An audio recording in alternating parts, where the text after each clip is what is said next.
Deus. Pai querido, toma o teu ungido nas tuas mãos. Usa ele como canal para nós nesta noite. Senhor, da sua boca saia aquilo que for da tua vontade. Que nos deste como conhecimento, como sabedoria na palavra. E tu, pelo teu Espírito, tu vai usá-lo agora para nós. No nome de Jesus. Amém. Aleluia. Boa noite, meu querido. Boa noite. Cumprimente a pessoa que está do teu lado. De repente você chegou atrasado, igual o Michael. Não deu para cumprimentar. Fala, Deus te trouxe aqui. Para te reavivar. Para fazer com que você seja uma labareda de fogo. Esta é a vontade de Deus para as nossas vidas. Amém? Glória a Deus. Quero agradecer ao pastor Paulo, aos demais pastores, a toda a igreja. Agradecer a Deus. Dizer que é uma grande honra estar aqui. Acho que eu vim aqui aproximadamente um ano. Foi quando a gente começou a fazer o trabalho lá em Itatiba. E glória a Deus. Deus, ele tem, segundo aquilo que é a verdade da sua palavra, né? O reino de Deus é tomado pelo esforço. Tem honrado o nosso posicionamento. E Deus, ele não mudou, meu querido. Os tempos mudaram, as famílias mudaram, a maneira de se lidar com as coisas mudaram, mas o Senhor, ele continua o mesmo ontem, hoje e eternamente. Aleluia! E nós precisamos ter essa certeza no nosso coração. Eu quero te convidar a abrir comigo a tua Bíblia no livro do profeta Jeremias. Livro do profeta Jeremias, no capítulo 24.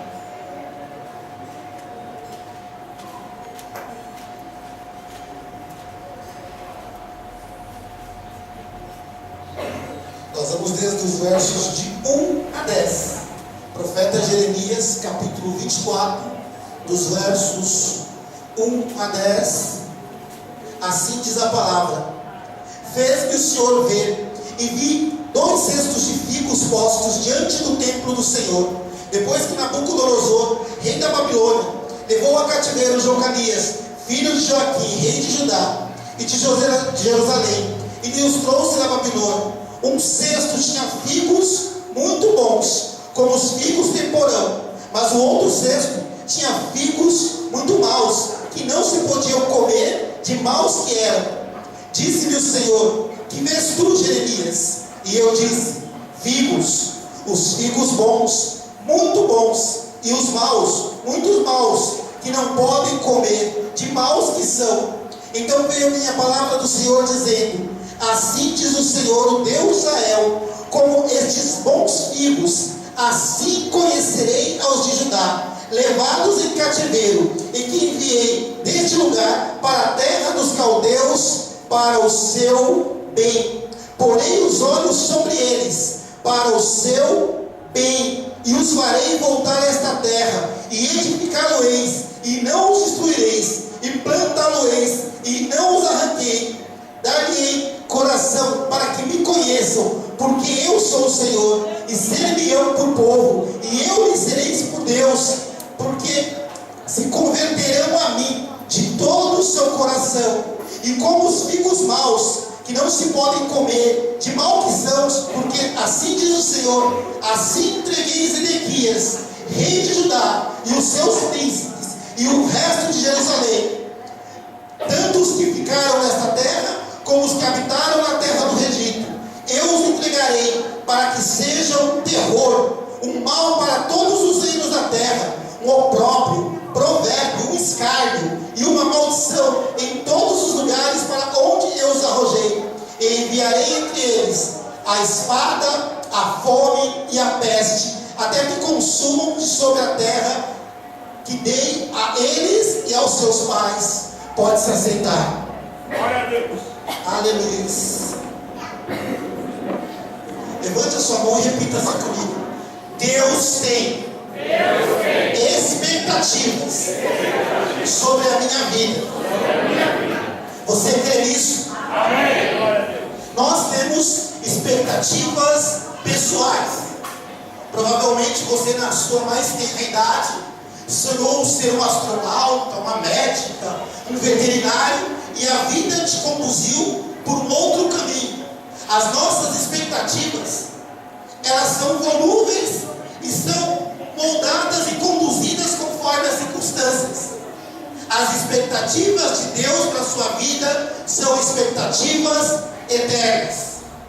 A Bíblia fala lá em João 15: não foste vós que me escolheu, eu escolhi a vós para que vades e dê fruto e que o vosso fruto permaneça. Deus, Ele te escolheu, ponto. Você é escolhido de Deus. Você é escolhido para dar frutos. Vire para a pessoa que está do teu lado e diga assim: você precisa dar frutos. Você não é um bonsai. Você é uma árvore frutífera. As suas raízes estão junto a ribeiro. As tuas folhas não murcham. E o teu fruto permanece. Infelizmente, a gente tem vivido. Essa semana, na segunda-feira, eu tive um acampamento de carnaval do ministério que eu era. Tinha 2.000 jovens reunidos ali. Eu estava conversando com a Alex isso na quinta. E foram 3 ministrações. Eu falei assim: o problema da igreja não é ministração, é administração. É o que eu estou fazendo com a palavra de Deus. Porque se você ligar o rádio, tem palavra de Deus. Se você ligar a sua televisão, tem palavra de Deus. Se você não souber ler, tem um CD, um DVD do Cid Moreira. Ele lê para você. Mas a palavra diz: importa que nós nos apeguemos com firmeza à palavra falada. E aí consiste o grande problema da igreja. E quando eu falo da igreja, eu não falo do ministério A, B ou C, mas da igreja como corpo de Cristo, que nós não nos apegamos com aquilo que é a verdade da palavra.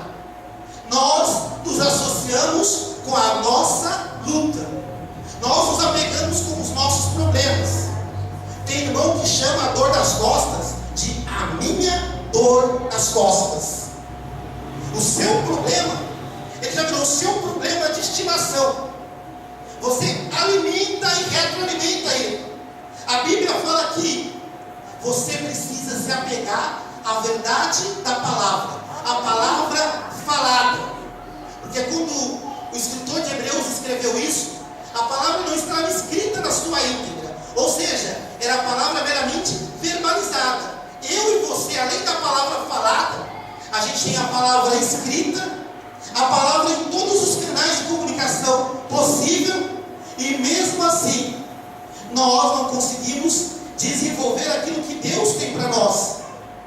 A palavra diz que Deus, Ele nos chamou para dar frutos. E muitas vezes a gente pensa em frutos como algo sobrenatural, como Deus tirou Davi de um campo de pastoreio e colocou-o como rei de Israel, ou como Deus fez com Neemias, que era um simples copeiro e passou a ser governador, ou como Deus fez com Saulo, que era alguém que perseguia a igreja e passou a entregar a sua vida pela igreja. O fruto de Deus na sua vida, ele começa primeiro dentro de você. Antes de pregar para todo mundo, Paulo fala: esmurro o meu corpo para que eu não seja desabilitado naquilo que eu prego. A primeira coisa que nós precisamos voltar a fazer é pregar para nós mesmos. Eu falo: eu vou pregar para mim mesmo. Vai. Davi fazia isso. Davi tinha dias que ele estava igual eu e você, borocochô, depressivo, achando que Deus tinha mudado, que as coisas não iam acontecer. Ele falava: por que te abates, ó minha alma? Por que você se move dentro de mim? Por que você se entristece? A primeira coisa que eu tenho que ter é esta convicção: Deus, Ele me escolheu e Ele habita em mim, e Ele está fazendo uma obra em mim e através de mim. Porque senão nós vamos virar teólogo. Tem um monte de teólogo da fé. A pessoa vem falar uma luta para você, e nós carregamos versículos e versículos e capítulos. O que resolve, meu querido? é nós amarmos as pessoas. A própria Bíblia diz que a letra, por si só, ela mata, mas que o Espírito, ele edifica. E isso só é possível quando eu e você, como igreja, nós nos abrimos para sermos tratados. O pastor falou em cura, machucados, feridos, oprimidos. É o retrato da igreja do século 21. É uma igreja que tem uma dimensão. Nós temos hoje no Brasil algo em torno de 28% de evangélicos, colocando aí tradicionais, pentecostais, neopentecostais. Nós não estamos vivendo nenhum avivamento. A igreja da década de 60 e 70 era 9%, 3 vezes menor. E eles fizeram um grande estardalhaço. Eles pregavam em tendas, eles iam para a praça. Ou seja, a gente teve um ganho de quantidade e uma perda na qualidade. Aleluia, Jesus, glória a Deus. A Bíblia fala que você é como Daniel. Daniel, ele tinha sobre a sua cabeça o Espírito excelente de Deus. Não existe qualificação maior do que essa. Não existe diploma, não existe formação humana, não existe título humano, mas existe essa habilitação do Espírito Santo, que nos torna pessoas excelentes. Nós precisamos ter essa excelência. Você é filho, seja um filho excelente. Glória a Deus. Filhos, amai os vossos pais. Você é pai, seja um pai excelente. Você é um profissional, seja um profissional excelente. Nós perdemos esse referencial da excelência. Eu vejo pessoas, vi isso nesses 2 eventos. Eu tive no acampamento na semana, e na quarta e na terça eu fui no Benin, na Portuguesa. Tinha 17 mil pessoas. Prestei muita atenção nas 2 ministrações. Começou a chover. O vendedor de capinha lucrou uma enormidade. 22 mil vezes 10. Dá um dinheiro bom. E eu estava vendo ali que você tinha o estádio cheio nos 2 dias. Mas tudo que aquelas pessoas queriam eram ser tocadas na sua alma, serem curadas nos seus sentimentos, nas suas emoções. E eu estava voltando, eu peguei o ônibus, estou fazendo o trajeto de volta, e eu passei na frente de pelo menos umas 9, 10 igrejas, e estava uma mais vazia que a outra. Eu falei: Senhor, alguma coisa está errada, porque a Bíblia diz claramente que o que nos dá vitória contra o inferno não é a minha fé individual, não são grandes eventos, mas a Bíblia diz que o inferno, ele não vai sobrevalecer sobre as portas da igreja. Lugar de passar luta e de ter vitória é na igreja. A sua oração, ela é ouvida por Deus, mas o inferno, ele não prevalece contra a igreja. Deus, ele ordena a sua bênção na igreja. E hoje, no primeiro momento de luta, de dificuldade, a reação mais normal e natural é: vou sair da igreja, vou mudar de igreja. Sabe o que significa? É que você parou o tratamento na metade. Deus quer te tratar. Assim, quando você vai no médico, quem te medica é o médico, querido. Você não vai falar: Senhor, olha, eu quero tomar Tilenol porque é docinho. Não, Deus vai te tratar com chá de boldo. Aleluia. Glória a Deus. Glória a Deus. Aleluia. Nós precisamos nos abrir para ser curados. E voltando no texto, a Bíblia fala que Israel, o povo escolhido por Deus, ele tinha se voltado tanto contra Deus, que Deus já tinha dado uma sentença sobre eles. Olha, vocês vão passar por um período de 70 anos de cativeiro, sendo assolado, para que vocês se arrependam, se voltem para mim, e eu volte a fazer aquilo que é a minha vontade na vida de vocês. E naquela época era uma bênção, né, pastor? Que Deus, ele não tratava com a igreja, ele chamava o anjo, ele chamava o profeta, como ele chamou Jeremias aqui, falava: Jeremias, toma essa visão aqui. E Jeremias viu lá 2 cestos com figos. Num cesto, figos bons. No outro cesto, figos ruins, de que ruins que eram, que não poderiam ser comidos. Figos, frutos. Deus mostrou para Jeremias os frutos daquela igreja. E haviam frutos bons e haviam frutos ruins. E Deus tinha separado os frutos bons dos frutos ruins. Como Deus no final dos dias vai separar o joio do trigo, as ovelhas dos bodes. Mas Deus, ele estava mostrando algo para Jeremias. Ele estava mostrando que só existia um fruto ali. A Bíblia não fala que tinha figos e maçãs. Ela não fala que tinha figos e ameixas. Ela fala que tinha figos. E eu estava orando a Deus quando Deus me deu esse texto. E eu estava pensando que cada vez que aparecia um figo na Bíblia, ou a figueira, e normalmente a figueira, o fruto da figueira, ele é associado aos momentos de maior luta, ou momentos onde essa expectativa que Deus tem com a gente não é atendida. Deus colocou o homem no Éden. Falou: está vendo isso aqui? É tudo seu. Desfrute. Deus, ele viu a solidão do homem. Tirou-lhe uma costela, fez a sua esposa, colocou ali no Éden e falou: está vendo aqui? Isso aqui tudo é para vocês. O homem pecou. O homem pecou e se escondeu. Deus apareceu como de costume. Chamou Adão. Eu sempre falo que os problemas podiam ser solucionados ali. 1 João fala que se nós confessarmos os nossos pecados, ele é fiel e justo para nos perdoar.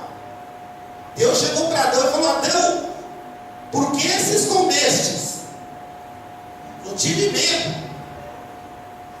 Medo do quê? Estava nu. Quem te falou que você estava nu? A mulher. A mulher que tu me destes. Aliás, eu não pedi nada. Estava dormindo aqui. O Senhor arrancou uma costela minha, criou este ser que não para de falar, e ela me induziu ao pecado. Aleluia! Deus olhou para a mulher, e a Bíblia fala que em momento algum Deus se dirigiu à mulher, mas a mulher depressa falou: foi a serpente. A serpente que me conduziu a isso. Quem criou a serpente? Deus. Logo a culpa do pecado era só praticar a palavra. Se confessarmos os nossos pecados, ele é fiel e justo para nos perdoar. A Bíblia fala que eles não confessaram, eles transferiram a responsabilidade, igualzinho eu e você. Quantos irmãos você já ouviu falar que foi o diabo que fez ele pecar? Que foi o inimigo, que foi o irmão do lado, que foi o irmão da frente. A gente não assume as nossas responsabilidades. A Bíblia fala que eles tiveram consciência da sua nudez, e aí começa a história da figueira. Eles arrancaram folhas da figueira, cozeram aquelas folhas e fizeram vestimentas para cobrir a sua vergonha. Aquilo era uma solução? Era uma solução provisória, porque a Bíblia diz que a folha, ela nasce, seca, murcha e cai. Logo eles iam ter que arrancar folhas e folhas. Para Deus corrigir o problema, Deus, ele matou um animal, ele tirou a pele daquele animal e produziu uma veste de pele para cobrir a vergonha do homem. Isso tipificava a obra de Jesus Cristo na minha e na sua vida, cobrindo o nosso pecado, corrigindo os nossos erros. Mas nós vemos aí a primeira vez que o figo ou a figueira aparece. Ela aparece para cobrir a falha humana, para cobrir o nosso pecado. A Bíblia fala que, lá no Novo Testamento, que em certa ocasião, Jesus estava caminhando, passou por uma figueira, e ele viu uma figueira bonita, com folhas verdes, e abriu o apetite dele. Falou: vou pegar o figo. E ele não achou nada naquela figueira senão folhas. E a palavra fala que ele lançou uma palavra sobre aquela figueira e que automaticamente ela secou. Primeiro, a figueira, ao contrário das outras árvores, no primeiro momento nasce o fruto, para depois nascer a folhagem. Quase todas as outras plantas, primeiro nasce a folhagem, para depois surgir o fruto. A figueira não, primeiro vem o fruto, depois do fruto vem a folhagem. Quando Jesus viu a folhagem, logo ele entendeu: se tem folha, tem fruto. E nós vemos aqui uma outra situação que remete à igreja desses dias, que remete aos cristãos desse dia. É o evangelho nominal, é o cristianismo de aparência, que nós nos vestimos como cristãos, nos cumprimentamos como cristão, paz do Senhor, graça e paz, sem que nós não praticamos os preceitos básicos do cristianismo. E um dos preceitos básicos do cristianismo é o fruto mais importante que tem, que é o amor. O amor pelos nossos irmãos, o amor por aqueles que nos agridem e nos perseguem. Glória a Deus. Aleluia. Nós continuamos andando e vemos um homem, mais ou menos da minha estatura, publicano, cobrador de impostos, judeu, que explorava financeiramente judeus. E ele ouve falar que Jesus Cristo ia passar naquele lugar. E a Bíblia fala que ele sobe em cima de um sicômoro para ver quem era Jesus. O sicômoro é uma figueira silvestre, é uma amoreira. A amora, biologicamente, ela está na mesma classe dos figos. E a única vez que a gente vê alguém usar a figueira no sentido daquela figueira ser bênção. Quando Jeremias tem essa visão, Deus fala: olha, eu vou tratar diferente. Eu vou colocar os figos bons de um lado, e esses vão ter um tratamento. E eu vou colocar os figos ruins de um outro lado. Primeira coisa, Deus ele compara os figos ruins a um homem na Bíblia chamado Zedequias. Abra comigo a tua Bíblia alguns livros para trás aí, 2 Crônicas 36. Livro de 2 Crônicas, capítulo 36, dos versos 11 ao 13.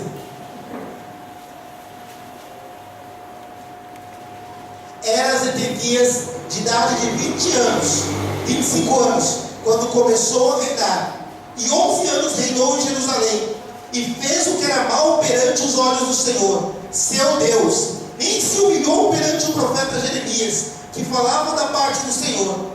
Além disso, também se rebelou contra o rei Nabucodonosor, que o tinha juramentado por Deus, mas endureceu a sua cerviz, e tanto se obstinou que no seu coração, que se não converteu ao Senhor, Deus de Israel. Leia comigo o versículo 16. Porém, zombava das mensagens de Deus, e desprezavam as suas palavras, e escarneceram dos seus profetas, até o que o furor do Senhor subiu tanto contra o seu povo, que mais nenhum remédio houve. Zedequias, ele foi um dos reis de Judá. De onde viria Jesus Cristo? Judá teve 20 reis. Dos 20, 12 foram péssimos. Somente 8 reis foram razoáveis. Aquele homem foi alguém escolhido por Deus para ser colocado naquele lugar, para ser colocado numa posição de honra. De repente o seu coração se corrompeu contra Deus. O seu coração se corrompeu contra o profeta de Deus, contra a autoridade secular, Nabucodonosor, que tinha colocado ele naquela posição. E ele se tornou uma pessoa rebelde, obstinada, de coração duro, uma pessoa que não se prostrava, uma pessoa que achava que ela sempre estava certa, que ela sempre estava com o outro, que Deus estava errado. Ele escarnecia do profeta, ele zombava das mensagens de Deus. Um tempo atrás eu estava vendo um programa secular na televisão, e acho que foi uma das piores aberrações que eu já vi. Que tinha um personagem lá, um ator, interpretando um cristão batizado com o Espírito Santo, declamando uma receita de miojo. Eu falei: Senhor, os dias estão próximos. Por quê? Porque um dos sinais é exatamente isso. Não é uma perseguição pessoal, é uma perseguição contra a igreja. Zedequias, ele tipifica esse fruto ruim. As pessoas que Jesus falava lá que eram os frutos ruins, que ruins não se podiam comer, elas tinham essas características. Primeiro, elas não levavam em consideração aquilo que era a vontade de Deus. Elas não levavam em consideração aquilo que era a palavra de Deus. Elas não levavam em consideração os profetas. Elas viviam centradas nelas mesmas. Segunda característica dessas pessoas, elas eram pessoas que fechavam o seu coração. E hoje é incrível, porque as pessoas se fecharam num egoísmo tão grande, que eu estava nesse evento lá com 20 mil pessoas, e eu via que as pessoas só se manifestavam quando o Benihim falava que Deus estava curando tal enfermidade. Quando ele falava uma outra enfermidade que as pessoas não tinham, as pessoas pegavam o celular, até pau de selfie tinha, e ficavam tirando foto. Falei, meu Deus, o que está acontecendo? É exatamente isso. As pessoas perderam, não a reverência, mas perderam o respeito à palavra de Deus. A Bíblia diz que tudo que o homem fizer, tudo que eu e você fizermos, nós vamos prestar contas. E Zedequias fala que aqueles filhos ruins, eles tinham um fim. Eles iam ser destinados para alguma coisa. Abra comigo a tua Bíblia lá no livro de Jeremias 52. E você vai ver para que serve figo ruim. Livro do profeta Jeremias, capítulo 52.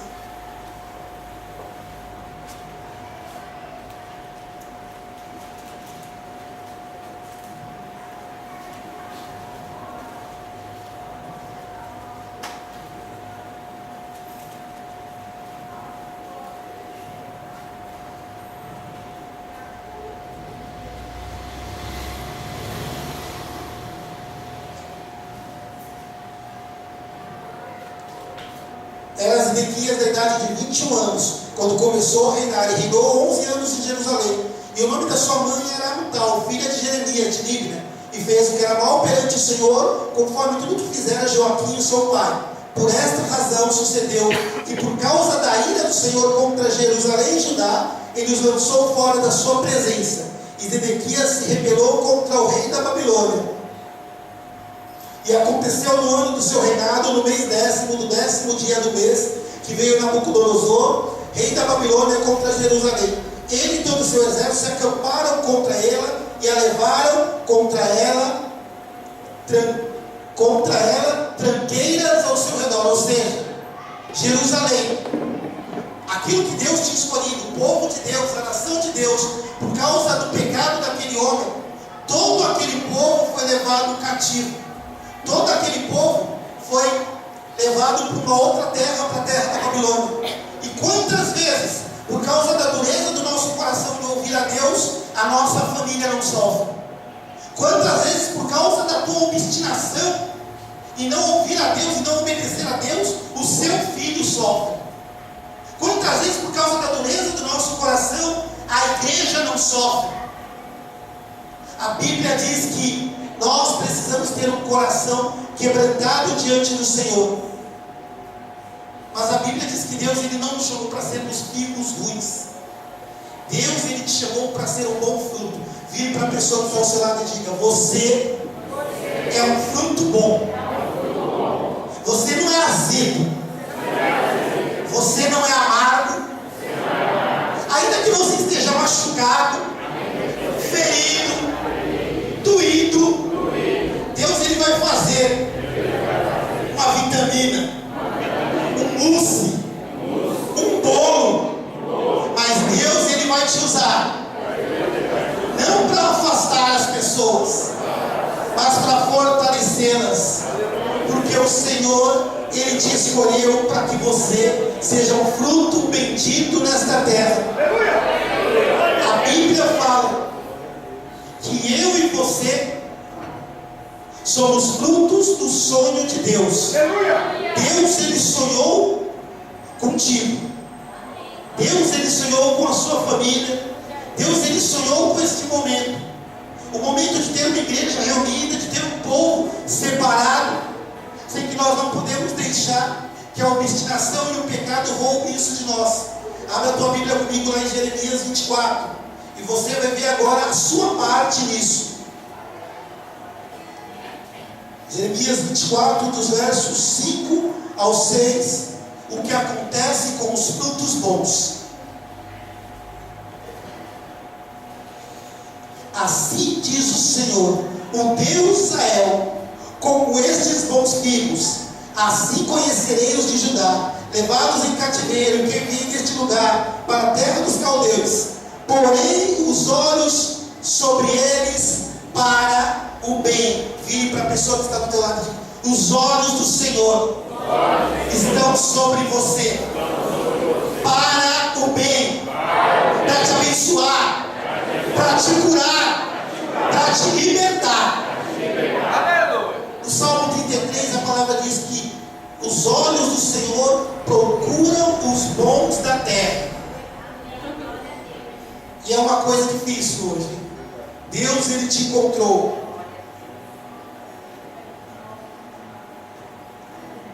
Farei que eles voltem à terra, edificá-los-eis, não os destruirei, plantá-los-ei e não os arrancarei. Dar-lhes coração para que me conheçam, porque eu sou o Senhor. Ser-me-ão por povo, e eu lhes serei por Deus, porque se converteram a mim de todo o coração. Deus, Ele vai nos justificar. Glória a Deus. Deus, Ele justifica os bons frutos, as boas palavras, as boas ações. E a grande bênção é que Deus, Ele conhece a verdade do nosso coração. Porque a palavra diz que em dado momento um jovem veio até Jesus e falou: bom mestre. E Jesus falou: por que você me chama de bom? Bom é Deus. E ele perguntou: Senhor, o que eu preciso fazer para ter a vida eterna? E Jesus falou: conhece os mandamentos? Cumpre-os. E ele disse: Senhor, tudo isso eu tenho observado. E o Senhor falou para ele: vai, pega os teus bens, vende-os e distribui entre aqueles que necessitam. E aquele jovem se retirou entristecido. Por quê? Porque na verdade não tinha nada de bom ali. Ele tinha uma intenção de tentar se promover. Nós precisamos voltar a viver um evangelho onde o foco de servir a Deus não seja só ser abençoado, mas seja abençoar os outros. O fruto, ele só serve para isso. Um fruto, ele foi feito para quê? Para alimentar, para trazer vitaminas, proteínas. O fruto é algo que tem como objetivo abençoar outra pessoa. E muitas vezes nós pensamos somente em nós mesmos. A Bíblia fala que por causa disso, aquele povo foi condenado a um período de lutas, a um período de cativeiro, a um período onde eles passaram por tantas privações e circunstâncias, que até hoje a história deles é marcada por causa disso. Muitas vezes, eu e você, como igreja, temos passado lutas por causa disso, por causa do nosso egoísmo. Nós não nos preocupamos com o que o outro acha, com o que o outro precisa. A nossa oração é sempre focada em nós mesmos. Nós nos servimos da casa do Senhor, ao invés de servir a casa do Senhor. Nós criamos uma dependência de ter as coisas. E Deus, Ele te chama nessa noite, não só para ter. Deus quer que você tenha. Deus, Ele quer que você seja próspero. 1 João diz que você seja próspero, assim como é próspera a tua mente, a tua alma. Você precisa ter uma alma próspera, mas sobretudo, você precisa se libertar daquilo que te abate. Quando o pastor falou que está doído, normalmente o que nos deixa machucado? É porque a gente pede alguma coisa e Deus não faz, ou acontece de um jeito diferente, e a gente se frustra, se decepciona. Meu querido, Deus, Ele tem o melhor para você. Deus, Ele tem um tempo para você. A palavra fala que quando Jesus conheceu Pedro, eles estavam no mar da Galileia, e Jesus estava pregando e uma grande multidão o cercava ali. Pedro tinha passado o dia todo ali com o barquinho, jogando a rede para a esquerda, para a direita, e não pegava nada. E Jesus pegou o barquinho de Pedro, se afastou e pregou para aquela multidão. Foi uma grande bênção. E assim que ele acabou de pregar, ele falou: Pedro, no seu barco, lança a tua rede à direita. Ele lançou a rede, a Bíblia fala que era tanta bênção, querido, que ele quase morre de ser abençoado. Ele teve que chamar mais 2 irmãos para dividir a bênção, de tanta bênção que era. Aleluia, Deus. E pode parecer para a gente uma grande bênção isso, mas mostra uma coisa: Pedro não estava preparado para receber aquilo que Deus tinha para ele. Você precisa estar preparado para receber o que Deus tem para você. Aleluia. Deus, Ele não vai te dar uma coisa que seja roubo na sua vida. Esse mesmo Pedro, a Bíblia diz que ele e Jesus estavam em Cafarnaum, e que um cobrador de impostos foi lá, bateu na porta, falou: olha, nessa cidade aqui é um costume que todos os estrangeiros, todas as pessoas que estejam de passagem, paguem impostos. E Pedro voltou para dentro e falou: Jesus, o homem está aí, tem que pagar imposto, o senhor tem algum aí? Jesus falou: não tenho nada. Você não tem nada não, Pedro? Pedro, não. O que você sabe fazer, Pedro? Eu sei pescar. Então vai pescar. Dentro do peixe, do primeiro peixe que você pegar, vai ter o suficiente para você pagar o seu e o meu. Pedro e Jesus estavam num momento de luta financeira. Sabe qual que é o segredo para a luta financeira? É o que Jesus falou para Pedro: Pedro, vá trabalhar, do suor do teu rosto comerás. A gente vive num país que todo mundo quer ficar rico, ninguém quer trabalhar. É telecena, é Big Brother, é milhão para cá, é milhão para lá. A gente vive num país que no nosso hino nacional está a nossa personalidade. O sonho de consumo de todo brasileiro é ficar deitado eternamente em berço esplêndido, ao som do mar e à luz do céu profundo. Ou seja, é passar a vida inteira na rede, na praia, com alguém abanando. Sabe como que você vai ser próspero? Trabalhando. Esse foi o primeiro conselho de Jesus. Então Pedro, no primeiro momento, foi tanta bênção que ele não podia receber. No segundo momento, com Jesus Cristo, ele recebeu somente o necessário. Tem momentos na sua vida que Deus, Ele vai te dar o necessário. Aleluia. Quando o povo estava no deserto, caía o maná necessário para o dia. Na sexta, caía o maná da sexta e do sábado. A gente precisa aprender a conviver com o necessário. A gente falou aqui de pessoas que foram curadas de câncer. Você vai orar pelas pessoas na igreja, é terrível. Pastor, eu estou passando uma luta terrível. O que foi? A minha televisão queimou. O meu celular. Eu estou sem WhatsApp. Isso é luta, gente. É terrível. É jejuar pelo WhatsApp. Nós precisamos levar a sério as coisas de Deus. Aquele que é nascido da carne, é carne. Aquele que é nascido do Espírito, é Espírito. Aleluia. Glória a Deus. Pedro andou com Jesus. E a Bíblia fala que chegou um momento que Jesus não estava mais entre eles.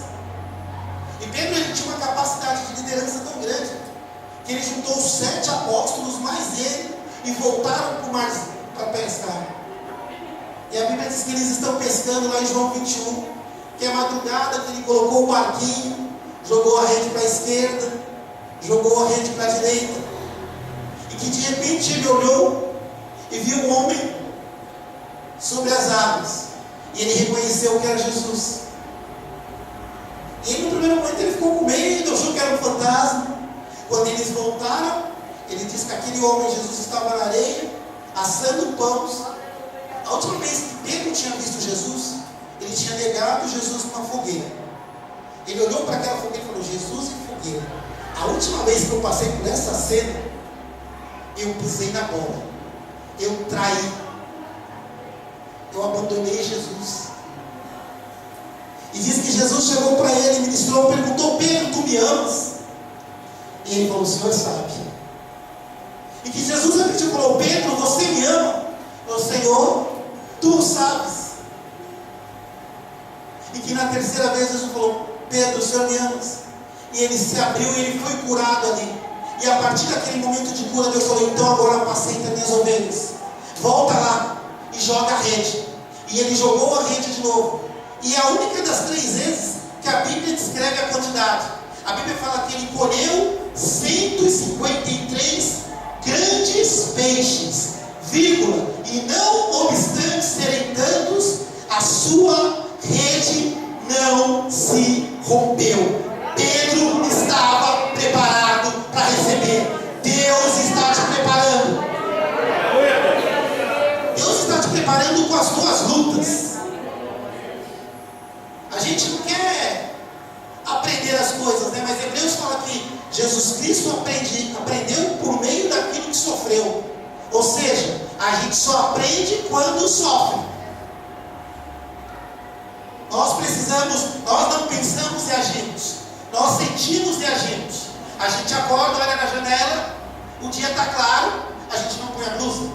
A gente sai, porque o dia está bonito. Aí você vai lá fora, sente um frio, um vento gelado, porque você sentiu o frio, você volta e põe a blusa. Ou seja, nós somos movidos pelos nossos sentimentos. O pastor Paulo falou: nosso culto, ele é um culto racional. E que nesta noite, eu e você possamos sair daqui sabendo que Deus ele nos escolheu para colocar no cesto dos filhos bons, para olhar para as nossas vidas de maneira favorável, para olhar para as nossas lutas entendendo que Deus tem um propósito até mesmo nelas, para olharmos para aquilo que nós ainda não temos e falar: Senhor, glória a Deus que eu ainda não tenho, mas eu continuo te servindo, Senhor, porque tendo isso ou não tendo isso, eu vou te servir.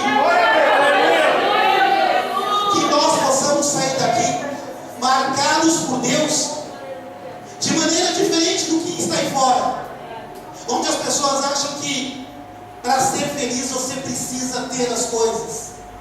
Um grande filósofo, o Sartre, que é o queridinho desse pessoal que não acredita em Deus, tem uma frase dele que acho que é a cara da igreja. Ele diz que as pessoas, o mundo é do jeito que é, porque as pessoas aprenderam a usar as pessoas e a amar as coisas. A igreja tem que inverter isso. Você e eu temos que aprender a amar as pessoas e a usar as coisas. Esses dias, ontem eu briguei cativa por causa disso. Onde está escrito na Bíblia que Deus usa alguém? Com a palavra usar. Não existe essa expressão. Deus, ele sabe por que Deus não usa as pessoas? Porque pessoa não foi feita para ser usada. Deus, ele te utiliza. Ele transforma você em algo útil. Ele tira você do pecado, do lamaçal e transforma você em uma bênção. O mais próximo que tem isso na Bíblia está escrito lá: e pelas mãos de Paulo Deus fazia maravilhas. Deus, ele vai te utilizar para você ser bênção na tua casa, no teu serviço. Por isso eu quero te convidar neste momento a se colocar de pé, a curvar a tua cabeça, fechar os teus olhos, e você vai orar. Mas você não vai pedir absolutamente nada para Deus. Você vai agradecer, porque Deus te colocou dentro desse cesto, e profeticamente Esse cesto é um cesto de frutos bons, de pessoas sedentas da bênção de Deus. Aleluia. Comece a agradecer porque Deus ele te tirou do pecado. Lembra de onde você saiu? O que era para ser de você hoje? Lembra daquilo que Deus já fez pela tua família? Comece a se derramar em gratidão. Agradeça ao Senhor por cada uma das lutas que você teve, porque você venceu todas. Você está aqui, você está em pé. O diabo achava que ia te derrubar. O diabo achava que ia acabar com a tua fé. Mas a tua luta te fortaleceu. Aquele que te chamou te fortaleceu. Não é tempo mais de nós termos uma igreja fragilizada. É tempo de nós sermos frutíferos. Não é tempo de nós termos mais uma igreja que intoxica as pessoas. Você não pode isso, você não pode aquilo. Você pode todas as coisas do teu Deus. A igreja tem que ser uma igreja que alimente as pessoas, que vitamine as pessoas, que cure as pessoas. Senhor, em nome de Jesus Cristo, Pai, eis o teu povo, Senhor. Eis a tua igreja, Senhor. Frutos que o Senhor escolheu, que o Senhor colheu a cada um deles. Pai, em nome de Jesus Cristo, Pai, Senhor, tira dos corações todo sentimento de amargura, de tristeza. Visita, Senhor, os teus servos. Visita com o teu Espírito Consolador. Traz força, Senhor, ao cansado. Restabelece os joelhos daqueles que não aguentam ficar de pé, Senhor. Senhor, coloca nos nossos lábios um amor de gratidão. Enche, ó Deus, o nosso coração da certeza que em Ti está a nossa vitória. Senhor, em nome de Jesus Cristo, que nós possamos sair daqui para ver, Senhor, o Teu agir e o Teu manifestar sobre a nossa vida, em nome de Jesus Cristo. Amém e amém.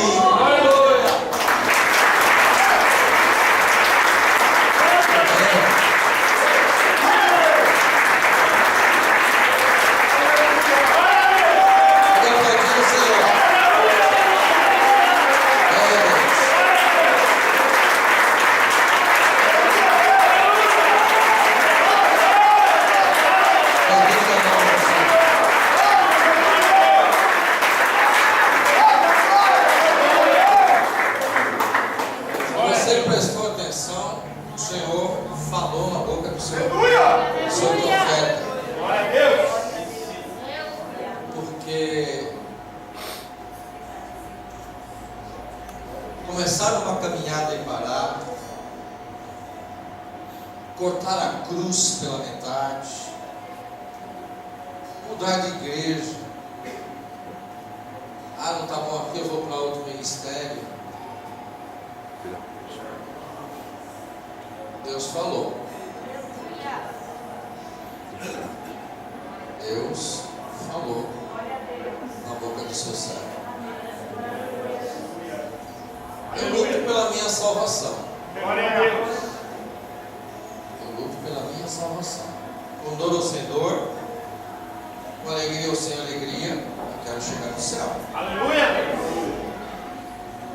Eu aprendi a amar ao Senhor, não por aquilo que Ele pode me dar, mas por aquilo que Ele já me deu. Aleluia. Teu casamento está lá essas coisas?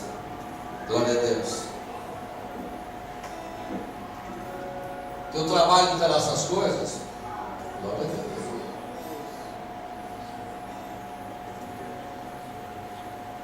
Está enfermo? Glória a Deus. Aleluia. Está doendo a coluna? Está faltando dinheiro? Ele vai vir. Ele vai vir. Deus está se preparando para isso. Ser fiel no pouco sobre o muito, mas ser fiel no pouco.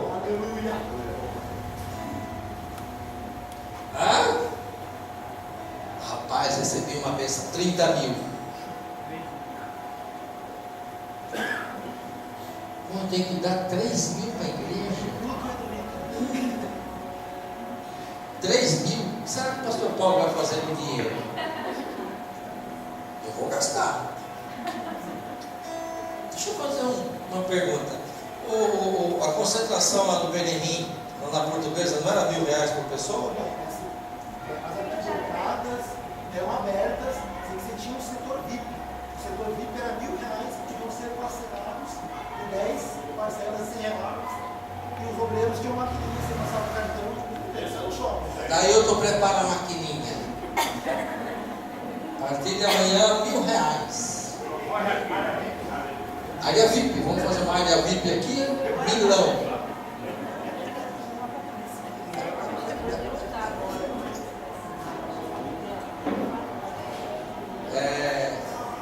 O Evangelho de conveniência. Vou falar bem claro que Deus me tocou. Esse povo que está indo nas igrejas, que você vê lá 15 mil, 17 mil, 20 mil pessoas, é gado indo para o matador. Você só veio falar de bênção material, prosperidade espiritual. Eu era falido, mas me levantei, eu estava no fundo do poço e Deus me deu. Só fala de coisa material. A minha pergunta é: aonde é que você vai passar a eternidade, companheiro? A Bíblia diz que aquele que é sujo, suje-se mais, mas aquele que é limpo e conhece o Senhor, limpe-se. A palavra do Senhor diz que sem santificação ninguém verá o Senhor. Eu que digo não, está na palavra. Você começou a caminhada, você está lutando pelo quê? Pelo dinheiro que perece ou pela bênção que permanece? Ei, que vai morar no céu é a sua alma. Não é seu dinheiro não, meu irmão. Sua grana é para você aqui na terra, comprar um carro bom, comprar sua casa, gastar o dinheiro naquilo que é útil, precisar do Senhor, estar dentro da casa do Senhor. É isso que Deus quer de você. Mas dinheiro não vai te levar para o céu, não. O cérebro enquanto Jesus com aquele moço, né, que era rico. Ô mestre, por que me chamava? E Jesus já detectou algo no coração dele. Disse: eu tenho feito tudo isso, tenho andado como o judeu anda, direitinho, tenho respeitado, está tudo direitinho. Jesus, tudo isso eu estou vendo, só que ainda te falta uma coisa, meu filho. Teu coração está cheio de dinheiro. Vende tudo que tens, reparte aos pobres e terás um tesouro no céu. A Bíblia diz que ele saiu chateado, aborrecido, porque tinha muitos bens. E o Senhor falou: como tão difícil é um rico herdar o reino dos céus. E tem gente que nem rico ainda é. Não pode ganhar um dinheirinho que já fica todo.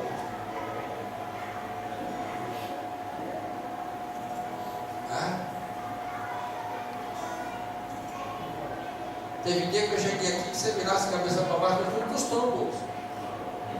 Eu digo: glória a Deus, mas eu vou ter muito ainda. Aleluia. Aí eu vou servir a Deus, me leva na rede, para onde eu vou para a igreja. Vou contratar uns 4 para me levar para a casa do Senhor. Me abanda aí, que eu quero dar glória sendo abanado, aleluia. Gente, eu aprendi a servir ao Senhor, já cheguei a comer arroz só. Pergunta para a Rosana, está ali a minha esposa. Cheguei época que tinha um prato de arroz e a mistura foi um pouquinho de queijo ralado por cima. Eu agradeci a Deus e fui para a igreja. No outro dia o celeiro estava cheio. Minha esposa testemunha: eu nunca, em 30 anos de evangelho, reclamei das coisas de Deus. Eu tenho peito para dizer isso. Nunca.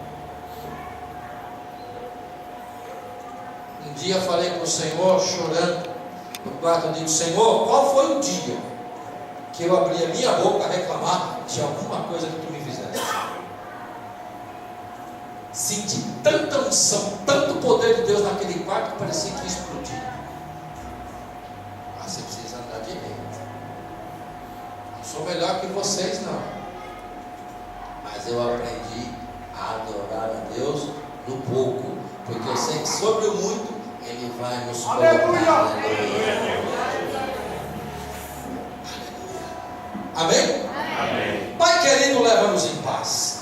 Nos dá uma noite de sono na Tua presença, abençoado nosso lar, nossa família. Nos traz de volta amanhã para que possamos adorar o Teu nome aqui com os jovens, Senhor. Domingo de manhã, 9h30, 18h30 também, Senhor. Abençoa o Teu povo, traz o Teu povo, traz almas sedentas, Senhor, para te aceitar, te receber como Salvador da nossa alma. Traz almas, Senhor, para que Tu possa abençoar, curar, fortalecer, Senhor, decalar a chobria, fazer a Tua obra nos corações. Abençoa o Teu povo e leva-nos em paz. É o que nós te pedimos e te agradecemos pela noite maravilhosa, em o nome de Jesus. Que o amor de Deus Pai, a graça do nosso Senhor e Salvador Jesus Cristo, que a doce comunhão e a consolação do Santo Espírito do Deus vivo permaneça sobre a amada igreja, hoje e sempre. Todos dizem amém. Deus abençoe. Tem cafezinho, tem chá.